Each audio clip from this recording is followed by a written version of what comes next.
Yes, good morning class. I'm Mr. Osovase, your economics teacher.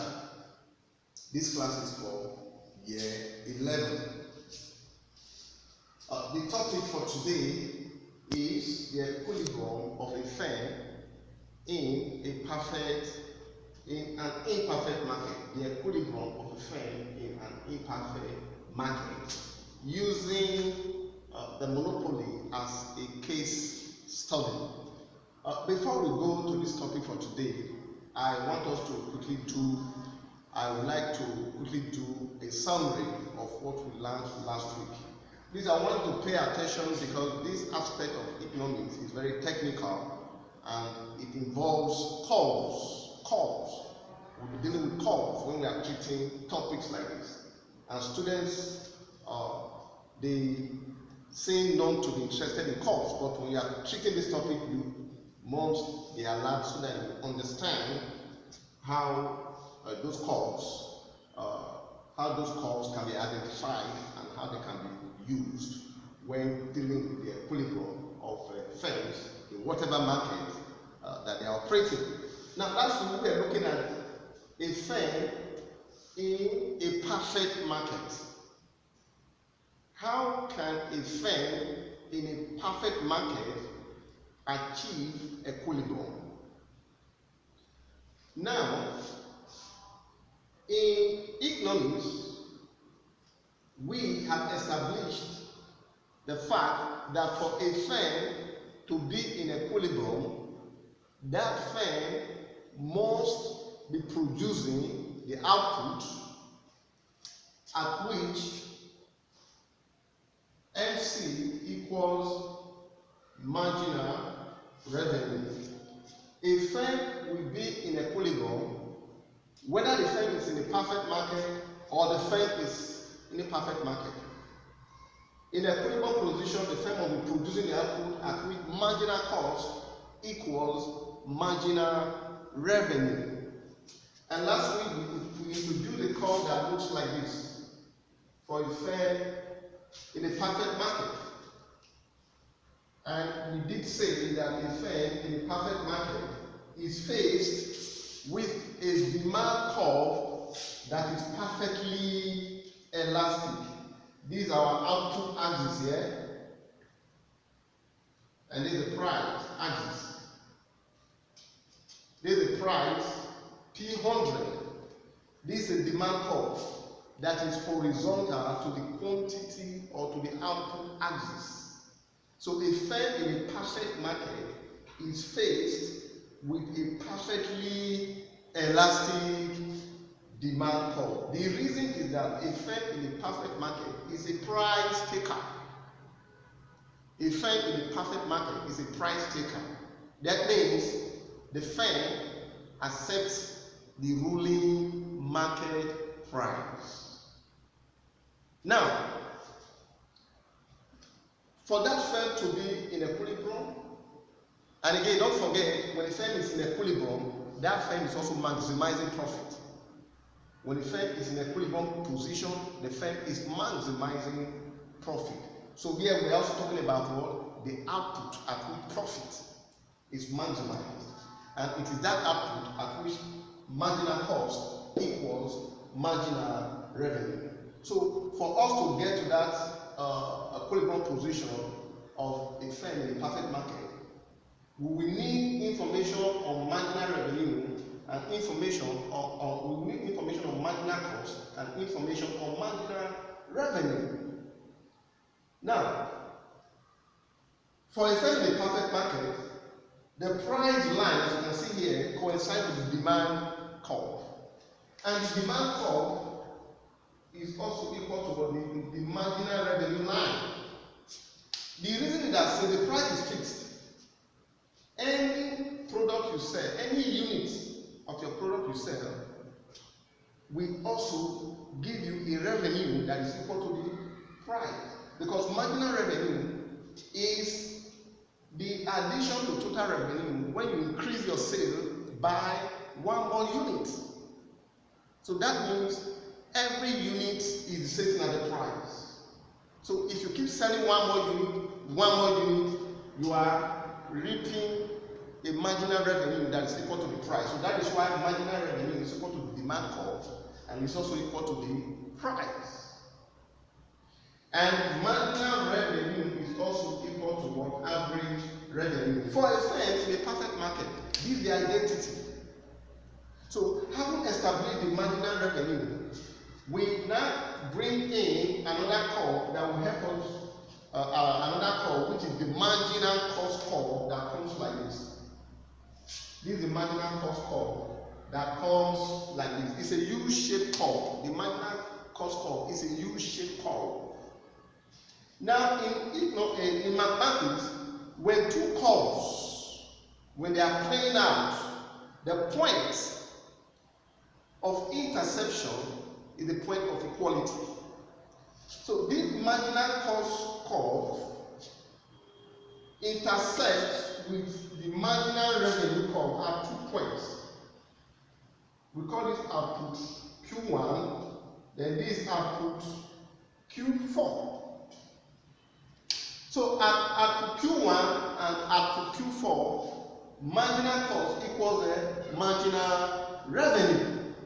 Now, the profit maximizing output is that output, the profit maximizing output, as you can see here, they are Q1 and Q4. But we are picking one. We are picking one. Now, there's a condition that will determine the one that we pick. The condition says that the output at which the marginal cost cuts marginal revenue from below.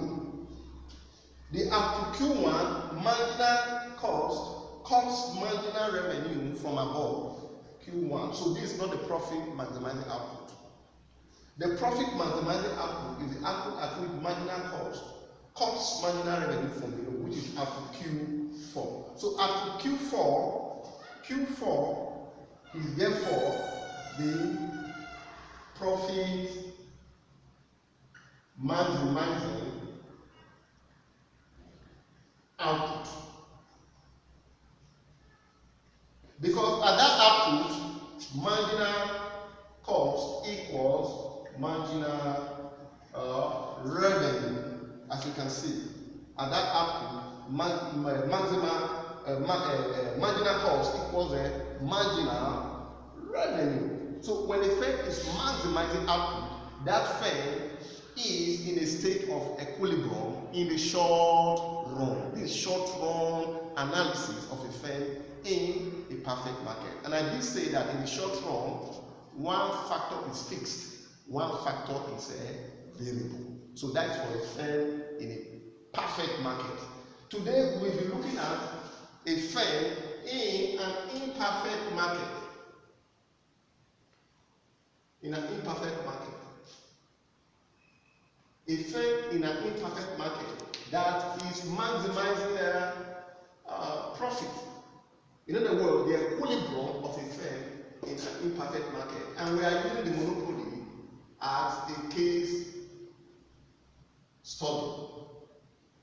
Now, the condition remains the same. For a firm to be maximizing profit, marginal cost must be equal to marginal revenue. It's the same thing with the monopoly here. But the only difference between the monopoly and a firm in a perfect market is the nature of the demand curve. For a firm in a perfect market, the demand curve is perfectly elastic. But for a firm in an imperfect market like the monopoly, the demand curve slopes downward like this. This is the normal demand curve. These are price axis. These are quantity axis. So a monopoly is faced with a downward demand curve, which is the normal demand curve that indicates that the higher the price of a commodity, the lower the quantity demanded, whereas the lower the price, the higher the quantity demanded. That's what this demand curve is indicating. And this demand curve is also talking about the response of the market. Now, we need marginal revenue information. For a monopoly, the marginal revenue curve is inside the demand curve. These are marginal revenue curve for a monopoly. The reason the marginal revenue curve is below the demand curve in the case of the monopoly is because for a monopoly to increase sale, the monopoly will reduce the price in order to sell more. Because the lower the price, the higher the quantity demanded. So if I want to sell more, or if I want to get my customer to sell one more, I have to beat down the price. So the sale of an extra unit, which is the marginal revenue, is less than the price of the previous unit that I sold, following the law of demand. That the higher the price, the lower the quantity demanded, and then the lower the price, the higher the quantity demanded. And then we introduce our marginal cost curve. Marginal cost curve is the same for all firms. These are marginal cost curve. This is marginal cost curve. It's the same thing. Now, there is a point of intersection here where marginal cost curve equals marginal revenue at Q4. You can see that it's the same thing here. So the marginal cost curve cuts marginal revenue at this point, and then you now extend this curve to meet at the demand curve there, and extend it to the price axis, which is P100. So the price set by the monopoly is determined by the demand curve. So the monopolies, there is this argument that the monopolies can set price and quantity. But the monopolies actually cannot set price and quantity. The monopoly can set price and allow the market to determine the quantity sold. So at P100, at Q4, this is the price determined by the demand curve. And then we introduce another curve.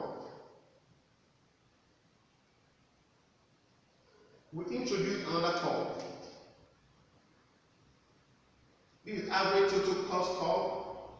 It comes like this.